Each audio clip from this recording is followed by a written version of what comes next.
말씀을 보니까 씨 뿌리는 비유네요. 제가 지난주에 직접 땅을 갈아서 옥수수도 심고 고추도 심고 호박도 심었습니다. 심으면서 이 말씀을 준비했으니까 여러분들 말씀에 귀담아 주시기 바랍니다. 우리가 꼭 하고 싶은 말이 있는데 바로 말하면 그 사람이 상처를 입을 것 같을 때 어떻게 합니까? 말을 빙빙 돌려서 말하죠.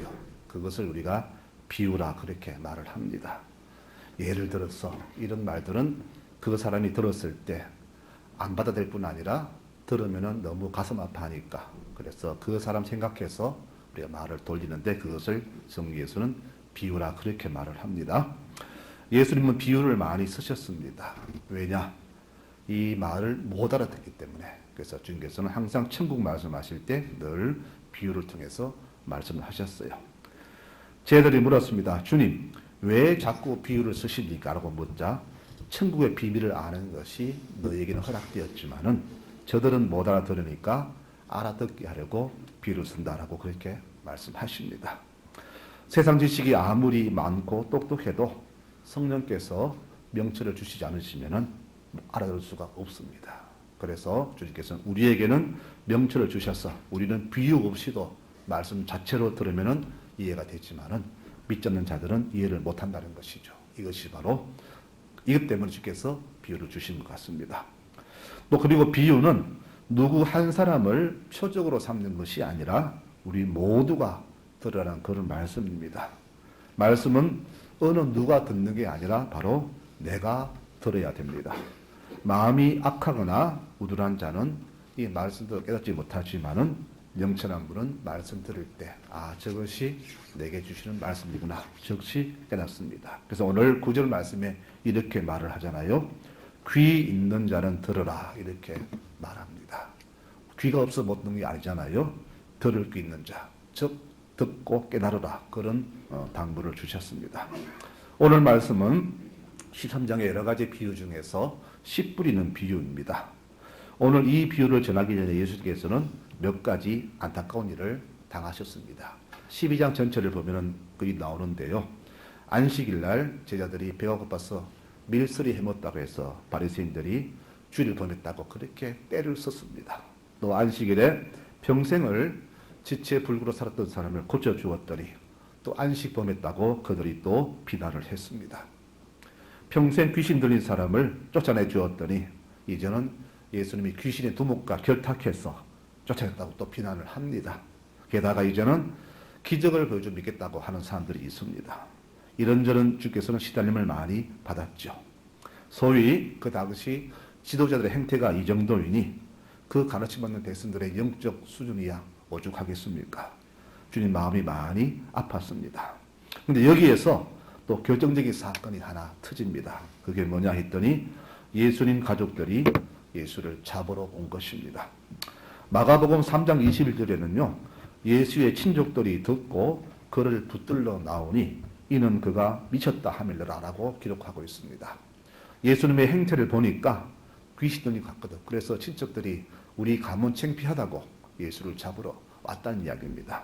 그리고 오늘 이제 가족들이 직접 이 아들 형님을 잡으러 왔다는 것이죠. 참 기가 막힌 일이 아니겠습니까? 기적을 보여줘도 안 믿고 귀신 쫓아내도 귀신 두목과 결탁했다 그러고 병자 고쳐주어도 감사하기보다는 안식일에 노동했다고 비난하니 예수님 얼마나 마음이 답답했습니까?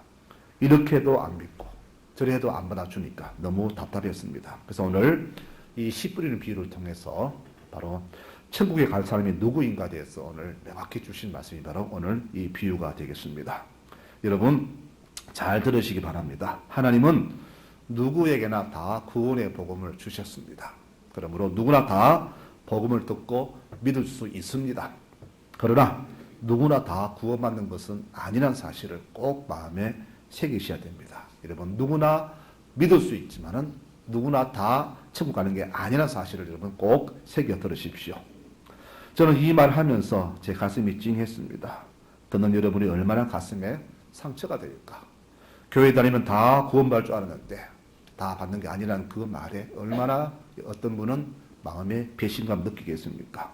아마 나도 천국 못 갈 수 있겠네 그런 마음이 들지 않겠습니까? 여러분, 성경은 분명히 말씀했어요. 나더러 주님 주님 부른다고 해서 다 천국 가는 게 아니라고 말씀하셨습니다. 성경 분명히 말합니다. 하늘에 계신 내 아버지의 뜻대로 살아가는 사람만이 들어간다라고 했어요. 그날에 많은 사람이 나더러 와서 내가 주 이름으로 예언했고 많은 봉사했잖아요. 수고했잖아요. 기도 많이 했잖아요. 여러분, 그런데 왜 나를 구원 안 합니까? 라고 물을 것이다. 난 그때 분명히 너에게 말한다. 악을 일삼는 자들아, 다 내게서 떠나가라. 난 너희가 누군지 모르겠다라고 분명히 말할 것이라고 말씀하셨습니다. 여러분, 오늘 이 씨 뿌리는 비유는 바로 이 경고의 연장선입니다. 그래서 오늘 소개되는 네 가지 밭을 들으시면서 내 현재 심령의 밭은 어떤 밭인가? 지금 나의 신앙의 수준은 어디가 있는가를 한번 스스로 판단해 보시기 바랍니다. 먼저 길가입니다. 이 사람은 말씀을 주어도 깨닫지 못합니다. 왜? 믿음 받을 준비가 전혀 안 되었기 때문입니다. 생속이기 때문입니다. 복음은 들려주어도 우리 독경입니다. 그래서 새가 날아와서 그 씨앗을 먹어버립니다.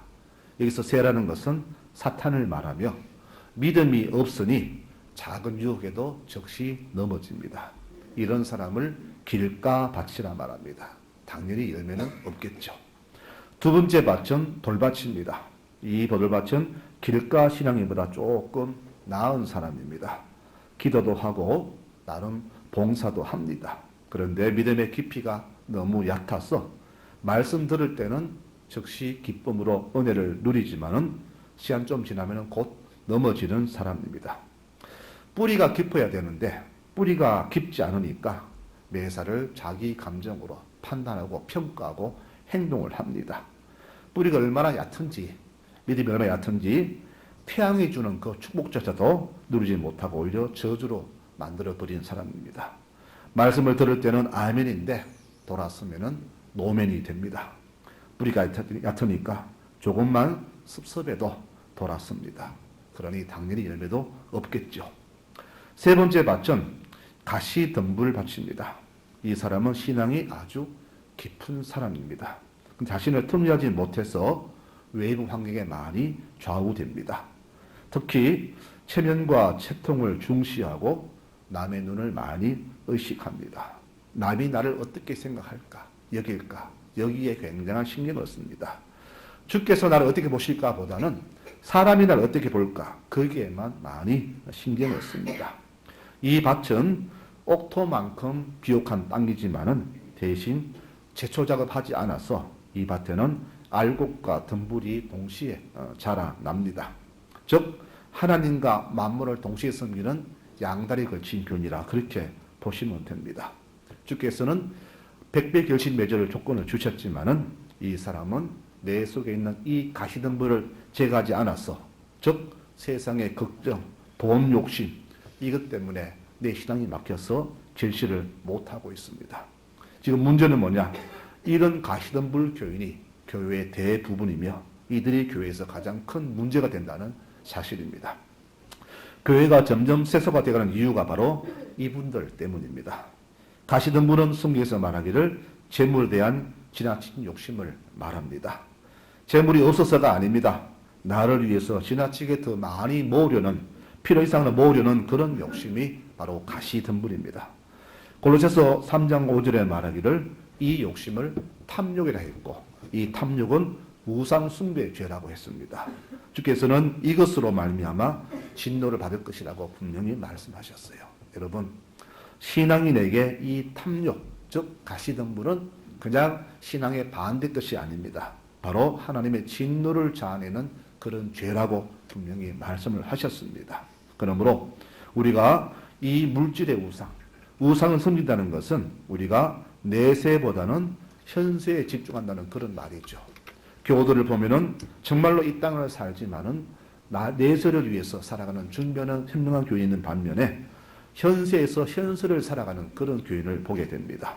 여러분, 신앙인은 현세에서 내세를 삼하는 사람들입니다. 그런데 현세에서 이 현세에 집중하는 것은 바른 신앙이 아닙니다. 오죽하면 주께서 부자가 천국 가기가 얼마나 힘든지 차라리 낙타가 바늘구멍 안에 낫다고 하실 정도로 그렇게 책망하셨겠습니다.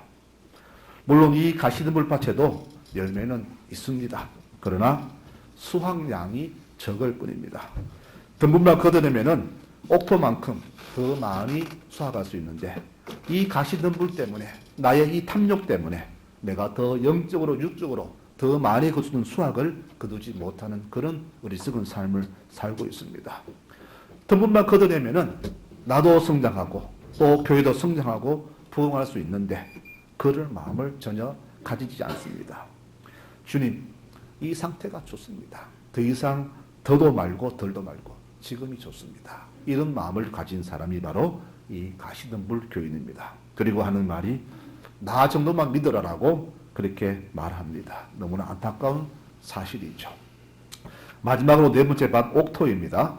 당연히 100배의 결실이 있는 밭이 됩니다. 그런데 여러분, 세상 일에는 당연한 건 하도 없습니다. 우리는 생각할 때 당연 아니냐 그러는데 당연은 없습니다. 다 거기에는 대가가 치러져야 됩니다. 누구도 처음부터 이렇게 옥토 신앙이 된 것은 아니죠. 다 처음에는 길가 신앙이었고 또 돌박 같은 신앙이었고 가시덤불이었지만은 죽을 힘을 다하여서 개간함으로써 바로 내 신앙을 옥토로 만든 것입니다. 이렇게 신앙생활은 낮은 곳에서 점차 높은 곳으로 올라가야 되고 작은 지경에서 점차 넓은 지경으로 나를 넓혀가는 작업이 바로 신앙생활입니다. 평생을 살면서도 주를 부르면서도 길가에 앉아있고 돌밭에서 시세타령하고 또 가시덤불 속에서 이상한 상상해내는 그런 사람에게 결코 열매는 있지 않을 것입니다. 하나님이 책망하신 것은 어떤 것이겠어요? 길가 돌밭이 아닐 겁니다. 제 보기에는 주께서 책망하신 사람은 이 가시덤불 신앙인입니다. 주어진 것에 만족하고 여기에서 주저앉아서 더 이상 나가지도 않고 물러서지도 않는 그런 어떤 고정된 신앙, 이것을 주께서 가장 많이 책망하실 것이라 저는 그렇게 봅니다. 이런 사람은 늘 옥토를 바라면서도 자신을 옥토로 만드는 작업에는 매우 게으른 사람의 대명사입니다. 이제 말씀을 맺도록 하겠습니다. 옥토에서는 30배, 60배, 100배의 결실을 거둡니다. 그럼 주님께서는 왜 이렇게 그 열매를 귀하게 여기실까? 왜 주님도 너무 세상적이 아닌가 이렇게 말할 수 있지만은 주님께서 열매를 구하신 이유가 있습니다. 왜? 그 열매를 보고 그 사람의 됨됨이 신앙을 알 수 있기 때문입니다. 한 나무를 볼 때에 저 나무가 좋은 나무인지 아닌지는 무엇을 보고 압니까? 잎이 무성하다고요? 가지가 많고 그렇다고 해서 그럽니까? 아니잖아요. 열매가 얼마에 따라서 그 나무의 좋고 나쁨을 우리가 판단하잖아요. 신앙을 볼 때에 저 사람 신앙이 좋은지 아닌지 무엇으로 우리가 판단합니까? 그 사람의 신앙의 행태를 보고 평가할 수 있잖아요. 그래서 주께서 보시는 것이 우리 신앙의 열매가 되는 겁니다. 성경은 말씀합니다. 아름다운 열매를 맺지 아니하는 나무마다 찍혀 불에 던져지느니라. 그 열매로 그 사람을 알리라. 이렇게 분명히 말씀하셨습니다. 누구나 예수를 믿지만은 누구나 다 열매를 맺는 것은 아닙니다. 그러므로 열매 없는 신앙인은 결코 천국에 갈 수가 없습니다. 천국은 알곡만이 갑니다. 가라지는 불에 태워집니다. 그래서 우리에게는 신앙의 열매가 그렇게 중요한 겁니다. 옥토는 좋은 열매 맺는 사람을 말합니다. 처음에는 누구나 다 박토였습니다. 황무지였습니다. 그러나 꾸준히 쉬지 않고 옥토의 변화를 준비했기 때문에 그 황무지가 옥토가 된 겁니다. 저도 여러분도 다 처음에는 길가 신앙인 돌밭 신앙이었습니다. 그런데 점차 세월이 지나면서 애를 쓰고 수고한 결과 주의 은혜로 말미암아 이렇게 열매 맺는 그런 땅이 되었지 않습니까? 그런데 상황과 여건을 따지면서 개간에 땀방울 흘리기를 주저하고 그냥 그 자리에 주저앉는 사람에게 결코 열매는 주어지지 않습니다. 오늘 주님의 이 당부는 그것입니다. 우리 사는 모든 날 동안에 어떤 고통스러운 개간 작업을, 이런 고통스러운 개간 작업을 멈추지 말라는 말씀입니다. 길가를 개간해서 옥토를 만들고, 돌밭도 개간해서 옥토로 만들고, 특히 가시덤불의 그 모든 잡초를 다 제거해서 100배 결실이 맺도록 애쓰라는 그런 당부가 바로 오늘 주시는 이 씨앗 비유가 되는 겁니다. 성경은 말씀합니다. 눈물을 흘리며 씨를 뿌리는 자는 기쁨으로 거둔다라고 분명히 말씀합니다. 그리고 울면서 씨를 뿌리려 나가는 자는 반드시 기쁨으로 곡식단을 가지고 돌아온다라고 분명히 갈라디아에서 말씀하고 있습니다. 세상에 공짜가 없듯이 구원도 그냥 공짜로 주어지는 것은 아닙니다. 그분의 죽음의 피로 말미암아 내 구원의 자격은 얻었지만은 내가 구원받기 위해서는 이처럼 이 땅에서 이러한 놀라운 개간 작업 수고가 우리에게 필요한 것입니다.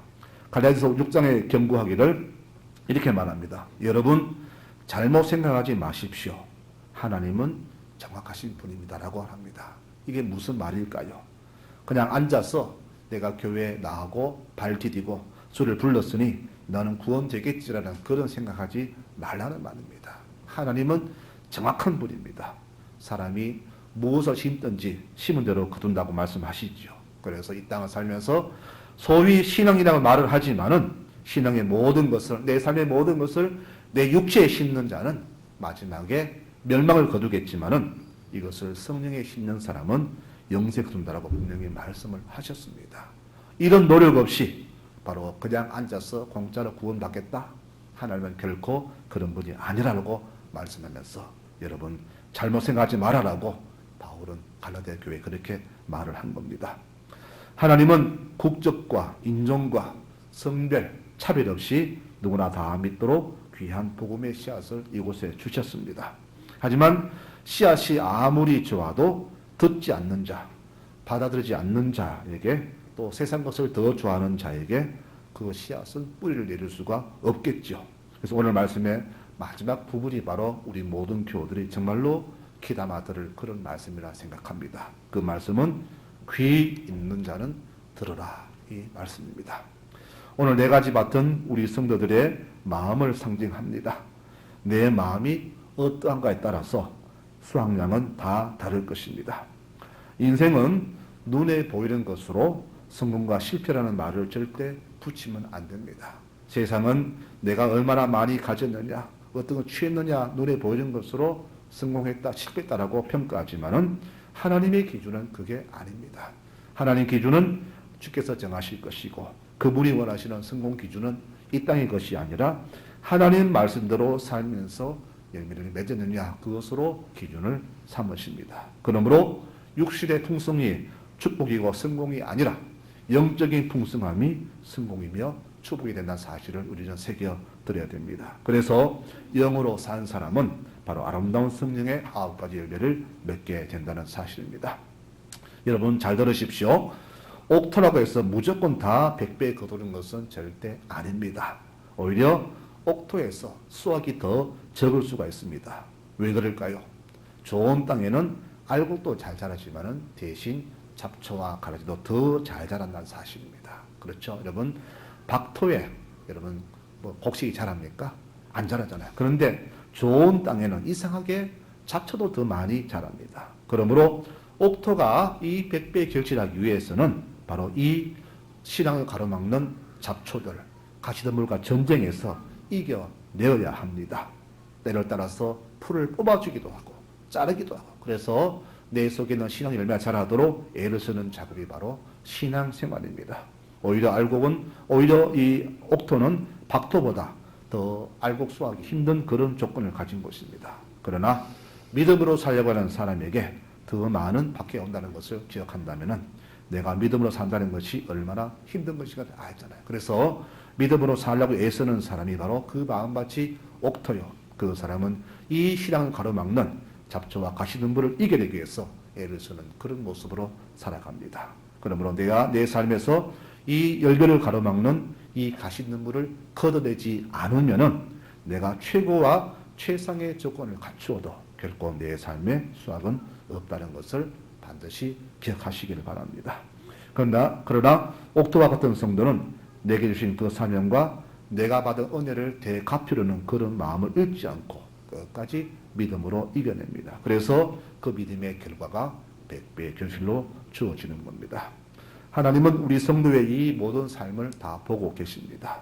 내가 진정으로 믿음으로 살려고 애를 쓰는지 아니면 믿음으로 살려고 표시만 내는지 다 그분은 알고 계십니다. 어느 날 종들이 물었습니다. 주인님, 밭에 좋은 씨를 뿌렸는데 가라지도 많이 자랍니다. 그래? 사탄이 뿌렸구나. 뽑아버릴까요? 아니다. 그냥 놔둬라. 같이 자라게. 나중에 괜히 뽑다가 혹시나 알고 또 다칠까 걱정되니 가만 놔둬라. 가을 추수 때 다 거두어서 가라지는 불에 태우고 알곡은 곡간 넣자. 이렇게 주인이 말을 합니다. 농부는 잡초가 있다고 해서 그 옥토를 책망하지 않습니다. 다만 추수 때까지 묵묵히 기다릴 뿐입니다. 하나님이 지금 우리에게 보시는 것은 바로 이 살아가는 모든 삶의 과정입니다. 우리가 수많은 그 많은 방해 요소도 불구하고 최선을 다하여서 믿음을 지킨 그 모든 과정을 주께서 보고 계신다는 겁니다. 그래서 때로는 신실한 분도 넘어집니다. 기쁜 신앙인도 시험에 듭니다. 그러나 하나님은 그것을 다 보시고 이해하시고 일으켜 주십니다. 돌멩이 없다고 해서 잡초가 없다고 해서 그 밭에서 곡식이 다 잘 되는 것 아닙니다.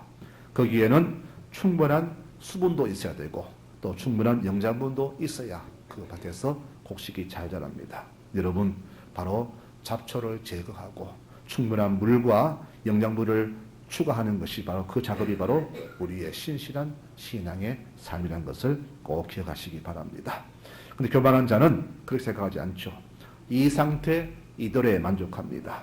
지금 이렇게 해서도 나는 됐다. 충분하다. 스스로 착각합니다. 그래서 이런 교인들 때문에 지금 교회에 많은 열매가 점점 줄어들고 있습니다.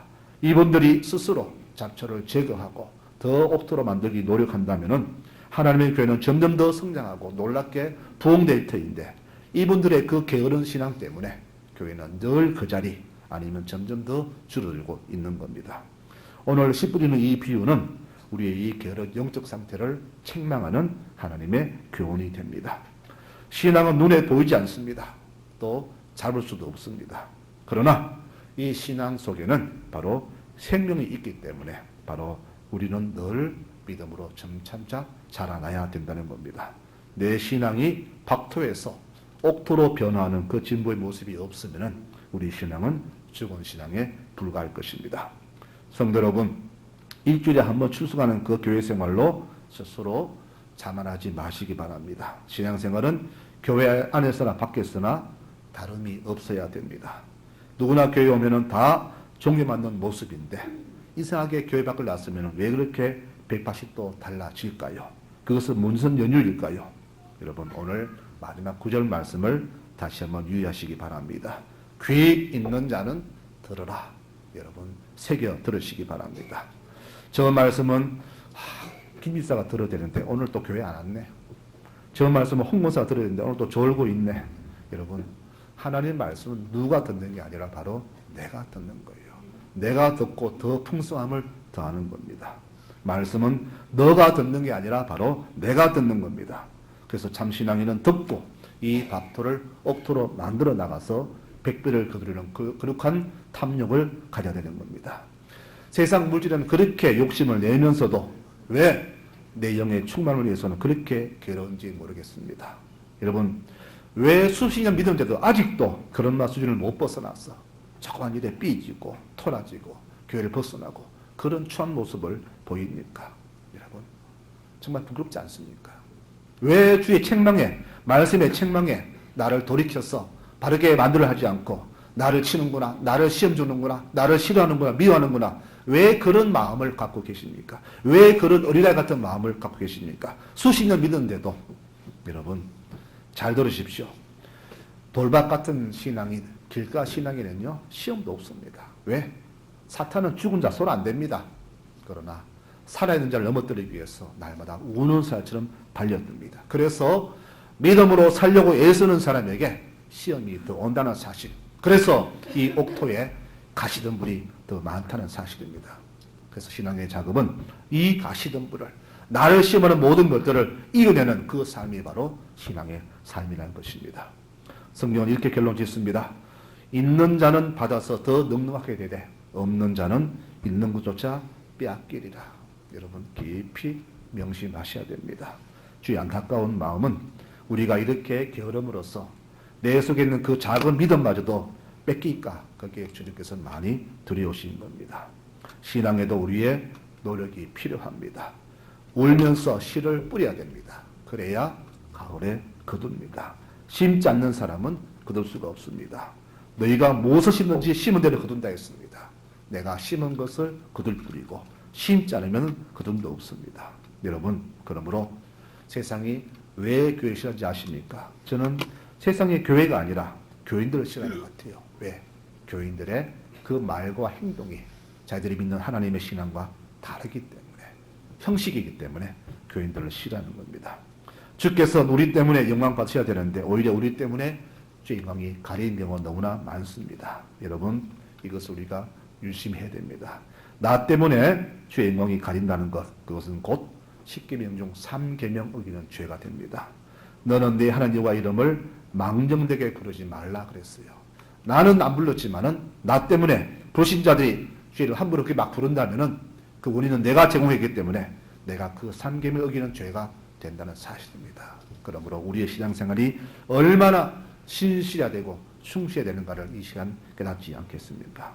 내가 신앙답지 못해서 나 때문에 사람들이 주를 함부로 부른다, 영광 가린다, 모두가 내 죄가 된다는 사실입니다. 성도 여러분, 이 땅에서 호의호식하는 것이 결코 복은 아닙니다.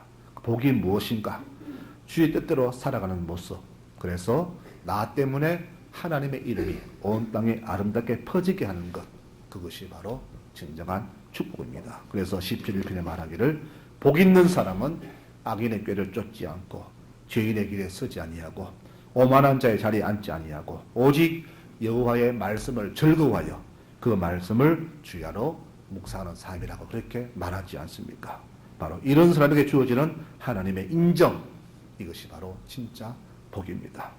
이번 한 주간도 아니 평생을 주께 인정받는 옥토 같은 교우들이 되시기를 간절히 부탁을 드리겠습니다. 여러분, 내 마음밭을 계속 일구어서 여러분 옥토로 만드시기 바랍니다. 특히 가시덤불 같은 교인이 있습니까? 이 가시덤불을 걷어내시기 바랍니다. 하나님 말씀보다 주의 뜻보다 뜻대로 사는 것보다 내 욕심에 치우쳐서 이 덤불을 걷어지 않았어 주의 교회를 어지럽게 하고 주의 성장을 방해하는 그런 분이 있다면은 이 덤불을 반드시 걷어내시기를 바랍니다. 이것을 걷어내야 나도 성장하고 주의 교회도 성장, 부흥한다는 사실을 잊지 마시기 바랍니다. 여러분, 오직 주께만 충성하는 여러분들 되시기를 축원합니다. 누구에도 충성하지 마시고 하나님께만 충성하시기 바랍니다. 그럴 때 주시는 축복이 있습니다. 너는 내 마음에 합당한 자로다.